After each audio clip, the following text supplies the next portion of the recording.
చింతపండు చారు మరింత రుచిగా రావాలంటే ఈ విధంగా చేయండి. టేస్ట్ అయితే చాలా బావుంటదండి. హాయ్ నమస్తే. నేను మీ Saritha. Welcome back to Saritha cooking and vlogs. ఈరోజు రెసిపీ వచ్చేసి చింతపండు చారండి. సో టేస్ట్ గానీ, ఫ్లేవర్ గానీ చాలా బావుంది. కొంచెం డిఫరెంట్‌గా ట్రై చేశాను. సో ఇలా చేసుకొని పెట్టుకుంటే పిల్లలు గానీ, పెద్దవాళ్ళు గానీ చాలా ఇష్టంగా తింటారండి. ఇంట్లో ఎన్ని కర్రీస్ ఉన్నా గానీ చింతపండు చారు అయితే కంపల్సరీ ఉండాల్సిందే. అప్పుడే వాళ్ళు అంటే పిల్లలైతే ఇంకా చాలా ఇష్టంగా తినేస్తారు. సో సింపుల్‌గా చేసుకోవచ్చు. అయితే 5 నిమిషాల్లో అయిపోతదండి. సో లేట్ చేయకుండా వీడియోలోకెళ్ళిపోదాము. ఇప్పుడు దానికోసం అయితే ముందుగానే చింతపండు కడిగేసి అయితే నానబెట్టుకోవాలి. ఇందులో కొంచెం అంటే వేడి నీళ్ళు పోసుకుంటే చింతపండు తొందరగా మంచిగా నానుతదండి. ఇలా ఒక 10 నిమిషాలు అయితే నానబెట్టుకోవాలి.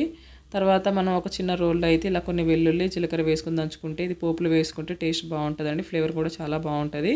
సో ఈ విధంగా అయితే లైట్‌గా దంచుకొని పెట్టుకోవాలి. సో ఈ విధంగా దంచుకొని పెట్టుకున్న తర్వాత ఇప్పుడైతే అలాంటి ఆనియన్స్, అలానే పచ్చిమిర్చి, కరివేపాకు అన్నీ క్లీన్ చేసుకొని అలానే కట్ చేసుకొని పెట్టుకోవాలి.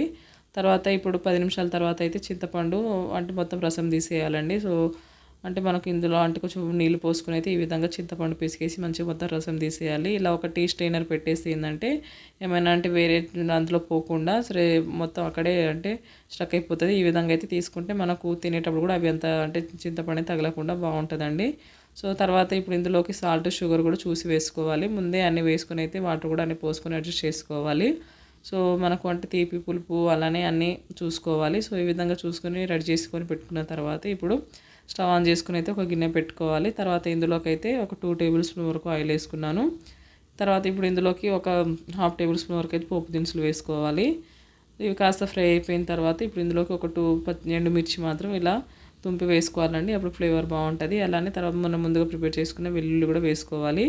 సో వేసుకొని అవి కాస్త ఫ్రై అయిపోయిన తర్వాత ఇప్పుడు ఇందులోకి పొడుగ్గా కట్ చేసుకున్న ఒక హాఫ్ ఆనియన్, అలానే కొంచెం కరివేపాకు వేసుకోవాలి. పచ్చిమిర్చి కూడా వేసుకోవాలి. సో ఈ విధంగా వేసుకున్న తర్వాత ఇప్పుడు ఇందులోకి ఒక హాఫ్ టేబుల్ స్పూన్ అయితే పసుపు వేసుకోవాలి. ఇలా వేసుకొని ఒకసారి బాగా కలుపుకున్న తర్వాత ఇప్పుడు మనం ముందుగా ప్రిపేర్ చేసుకున్న చారు ఉంది కదండి. సో అదొచ్చి ఇందులో పోసుకోవాలి.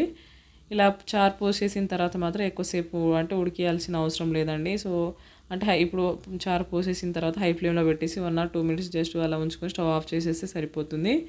సో ఇలా చేసేసిన తర్వాత ఇప్పుడు కొంచెం కాస్త చల్లగా అయిపోయిన తర్వాత మళ్ళీ ఇలా పైనుంచి అయితే పచ్చిమిర్చి అలానే ఆనియన్ అలానే కొంచెం కొత్తిమీర వేసుకుంటే టేస్ట్ బావుంటది. తినేటప్పుడు కొంచెం నోటికి తగులుతూ ఉంటే మంచిగా అనిపిస్తదండి. సో కారం కూడా ఏమి వేయాల్సిన అవసరం లేదు. సో ఆ ఎండుమిర్చి, ఆ పచ్చిమిర్చి కారమే సరిపోతుంది. సో కాబట్టి ఈసారికైతే ఇలా ట్రై చేయండి. టేస్ట్ చాలా బావుంది. వీడియో నచ్చితే మాత్రం కంపల్సరీ లైక్ చేయండి. మీ ఫ్రెండ్స్‌కి, రిలేటివ్స్‌కి షేర్ చేయండి. మరిన్ని రెసిపీస్ కోసం నా ఛానల్‌ని సబ్స్క్రైబ్ చేసుకోండి. Thanks for watching.